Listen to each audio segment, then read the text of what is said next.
GKI Kanan. Senang sekali kalau pada hari ini kita bisa sama-sama kembali. Kita mau saat teduh bareng yuk. Teman-teman, hari ini kita akan mempelajari satu tema, yaitu Allah yang tidak ingkar janji.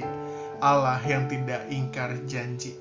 Nah, mari kita sama-sama membuka Alkitab kita dari 1 Raja-Raja pasal yang ke-8. Mari kita memperhatikan ayat yang ke-14 dan ayat yang ke-15. 1 Raja-Raja pasal yang ke-8 ayat yang ke-14 dan ayat yang ke-15. Jika sudah mendapatkannya, Koko akan membacakan untuk setiap kita. Demikian bunyi firman Tuhan. Kemudian berparinglah raja, lalu memberkati seluruh jemaah Israel. Sedang segenap jemaah Israel berdiri, ia berkata, "Terpujilah Tuhan Allah Israel yang telah menyelesaikan dengan tangannya apa yang difirmankannya dengan mulutnya kepada Daud ayahku demikian." Nah teman-teman, apa yang dicatat di dalam 1 Raja-Raja pasal yang ke-8 ayat ke-14 dan ayat yang ke-15, ini adalah satu bagian di mana Salomo itu berkata memuji Tuhan ketika bait suci telah jadi dan bait suci sedang ditahbiskan. Di dalam masa-masa penahbisan bait suci ini, Salomo mengingat tentang Allah yang tidak mengingkari janjinya, atau secara tidak langsung Allah yang bertindak menepati janjinya kepada Daud. Padahal Daud sudah mati. Mari kita garis bawahi itu.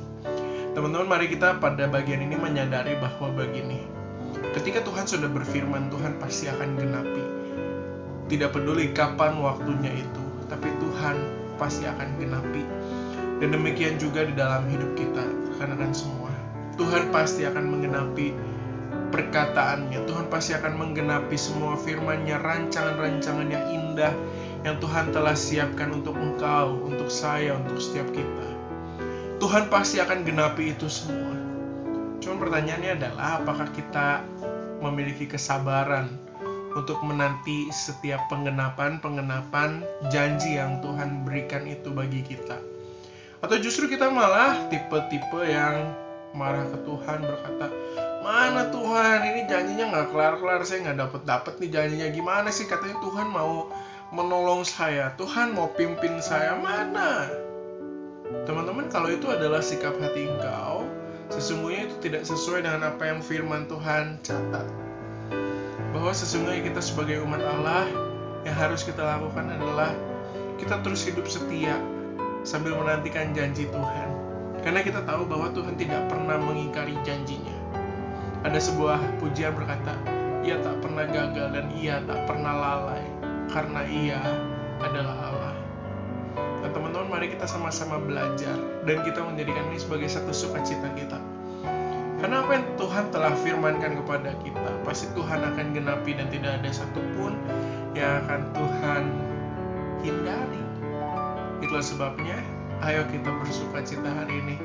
Karena Tuhan pasti menepati janjinya pada kamu dan Tuhan tidak akan PHP-in kamu. Tuhan Yesus memberkati setiap kita. Amin. Halo teman-teman semua. Nah, itu tadi saat teduh kita pada hari ini ya. Marilah kita bisa belajar untuk setia dalam menunggu janji-janji Tuhan. Karena kita tahu Tuhan itu gak akan pernah PHP-in kita, seperti manusia-manusia teman-teman kita pada umumnya. Nah, untuk menutup saat teduh kita pada hari ini, ayo kita sama-sama berdoa ya. Tuhan Allah Bapa kami dalam kerajaan surga, terima kasih ya Bapa atas kesempatan indah kami pada hari ini bisa mendengarkan saat teduh dari Engkau. Ya Tuhan, tolong ajarlah kami ya Bapa untuk bisa sabar dalam menunggu semua janji-janji yang telah Engkau ucapkan buat kami semua ya Bapa. Terima kasih ya Bapa, dalam nama Tuhan Yesus kami berdoa dan mengucap syukur. Amin. Nah, jangan lupa besok kita akan ada saat teduh lagi di channel ini. Ayo kita bagiin saat teduh ini ke teman-teman yang lain ya, supaya mereka juga dapat berkatnya. Kalau misalnya kalian punya pergumulan dan pertanyaan, kalian bisa langsung DM ke Instagram kita @yudgkikanan. Dan jangan lupa dengerin podcast Yud GKI Kanan di Spotify. Nah, jangan lupa setiap hari Sabtu jam 7 malam kita akan ada Zoom Fellowship. Nanti linknya akan dibagikan lewat grup WA dan lain teman-teman semua ya. Have a blessed day. Tuhan Yesus memberkati.